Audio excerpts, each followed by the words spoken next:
एक बार पुनः आप सभी को प्रणाम करती हूँ। एसी नहीं चल रहा है मंच पे, सबको गर्मी लग रही है, थोड़ा इसको स्टार्ट करवा दीजिएगा। उम्मीद करती हूँ जितने मन से आपने सबको सुना, उससे कई ज्यादा मन से अभी देश के और भी कई बड़े कलाकार आएंगे, उनको भी सुनेंगे। मेरा क्रम है और मैं मंच की सबसे नन्ही कलम हूँ, इसलिए बहुत थोड़ा सा टाइम लूंगी, क्योंकि मैं भी आदरणीय डॉक्टर योगेश शर्मा जी को, महेश दुबे जी को, राजेश चेतन जी को सुनना चाहती हूँ जैसे आप सुनना चाहते हैं। और मैं फिर से बधाई देना चाहती हूँ पवन जी, आदरणीय, आपने बिल्कुल सही बात की अपने काव्य पाठ के दौरान कि वो 59 गए, मतलब 59 के हो गए हैं।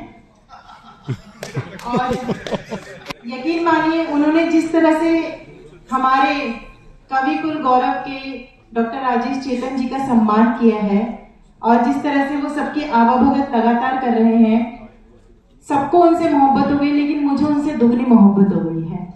और मैं अपनी 4 पंक्तियों में उनकी मोहब्बत की परिभाषा दे करके मैं उनका सम्मान कराना चाहती हूँ। आप मेरे लिए नहीं, किसी कवि के लिए नहीं, बल्कि उनके सम्मान में हाथ खड़े कीजिएगा कि ना दुआ से मिलती है। भाभी जी आप जरूर सुनेगा।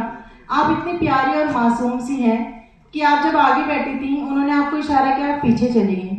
इतनी शांत बीवी जब किसी को मिलती है ना, उसे सौभाग्यशाली खुद को नहीं समझना चाहिए, क्योंकि अक्सर उच्च कोटि की रिवॉल्वर ही साइलेंसर के रूप में होती है। लेकिन मैं उनको प्रणाम करती हूँ।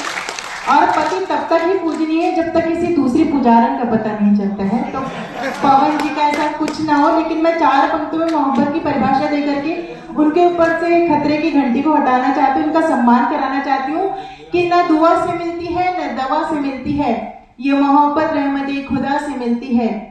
और क्यों मोहब्बत करती हूँ मैं आदरणीय पवन जी से, क्योंकि इनकी सूरत मेरे बड़े भैया से मिलती है। भाभी जी खुश हो चुकी हैं और उम्मीद करती हूँ घर जाके उनका वैलेंटाइन डे ही होगा। वैलेंटाइन डे बिल्कुल नहीं होगा। प्रणाम करती हूँ आपको। श्रृंगार रस की कवित्री हूँ, मेरे सम्मुख श्री राम मंदिर से जुड़े हुए लोग बैठे, मैं उनको भी प्रणाम करती हूँ।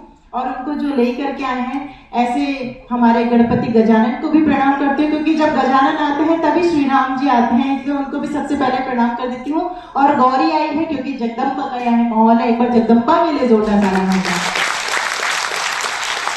बीमारी इश्क में दिल की दवा के साथ आई हूँ, क्योंकि मेरे सम्मुख युवा भी बैठे हुए हैं, तब कहती हूँ कि नैनीताल से अपने साथ क्या लेकर के आई हूँ। बीमारी इश्क में दिल की दवा के साथ आई हूँ, मोहब्बत की अनोखी सी अदा के साथ आई हूँ।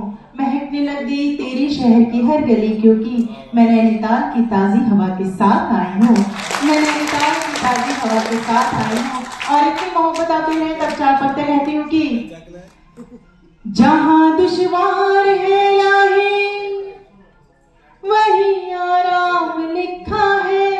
माइक बहुत अच्छा था, पहले जैसे ही कर दीजिए। ये लगता है मोहब्बत का कोई पैगाम लिखा है, ये लगता है मोहब्बत का कोई पैगाम लिखा है।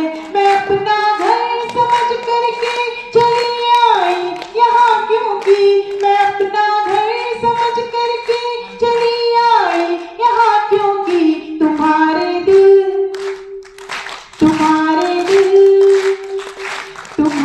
दिल के दरवाजे पे मेरा नाम लिखा है। तुम्हारे दिल के दरवाजे पे मेरा नाम लिखा है, मेरा नाम लिखा है, मेरा नाम लिखा है, मेरा नाम लिखा है। इतना हंसाया आपको दीपक सैनी जी ने। और सच बोल तो इनकी शादी इसलिए नहीं हो रही है क्योंकि आज की युवा पीढ़ी के लक्षण बताती हूँ, आप सब मेरे साथ दीजिएगा कि इन्हें बस जनवरी दे दो, दिसंबर मांग लेते हैं। जमीन दिखती नहीं फिर भी ये अंबर मांग लेते हैं। बताओ क्या कि ये लड़के बने हैं कौन मिट्टी के, जरा सी बात भर कर लो तो नंबर मांग लेते हैं। शादी इसलिए नहीं हो रही क्योंकि आज भी ऐसे ही काम करते हैं। पहले कुर्सी कोई और थी, लेकिन जैसे ही मैं आई मेरे बगल में आकर के बैठ गए थे। लेकिन मैं ज्यादा कुछ नहीं बोलूंगी क्योंकि ये उनके भाई होते हैं जिनकी इन्होंने मिमिक्री की, हमारे सैनी मंत्री जी की। एक बार उनके लिए भी जोरदार तालियां हो जाए। और उससे भी बड़ी बात मैं ये कहना चाहूंगी कि समय बहुत कम है, और उस समय की बात याद दिलाना चाहूंगी जब 22 जनवरी को एक ऐसे इतिहास को रचा जा रहा था। कई लोगों ने सवाल भी किए थे कि राम चले कहाँ गए थे कि लोग कह रहे हैं राम दोबारा आए हैं।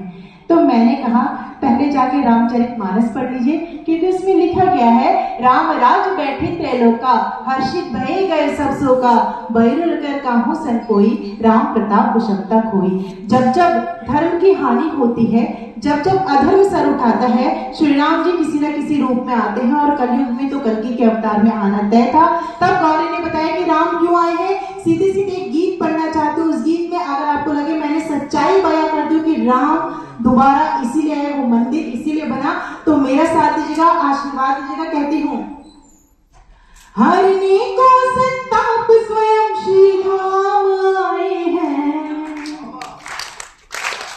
हरने को संताप स्वयं श्री राम आए हैं, हरने को संताप स्वयं श्री राम आए हैं, हमारे राम आए हैं, हमारे राम आए हैं, सभी के राम आए हैं, सभी के राम आए हैं। अवध फिर राम पधारे, कौशल्या नजर उतारे, अवध फिर राम पधारे, कौशल्या नजर उतारे।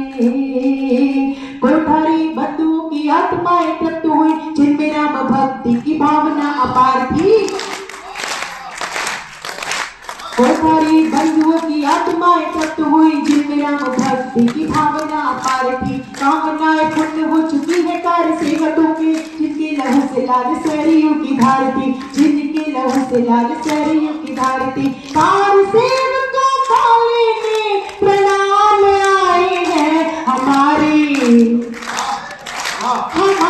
राम आए हैं, सभी के राम आए हैं, हमारे राम आए हैं, सभी के राम आए हैं। अस्तित्व राम जी का जो नकारते रहे हैं, प्रमाण देंगे राम शंका मिटाएंगे। अस्तित्व राम जी का जो नकारते रहे हैं, प्रमाण देंगे राम शंका मिटाएंगे। बैरी और प्रतिकूल राम को गए जो भूल, एक दिन राम स्वयं लंका जलाएंगे, एक दिन राम स्वयं लंका जलाएंगे। आतताइयों से करने संग्राम आए हैं, हमारे जो जीवन में हमारे सभी के राम आए हैं। शोषित और वंचितों के रक्षक है श्री राम, प्रभु आए शब्द अहिल्या पुकारने।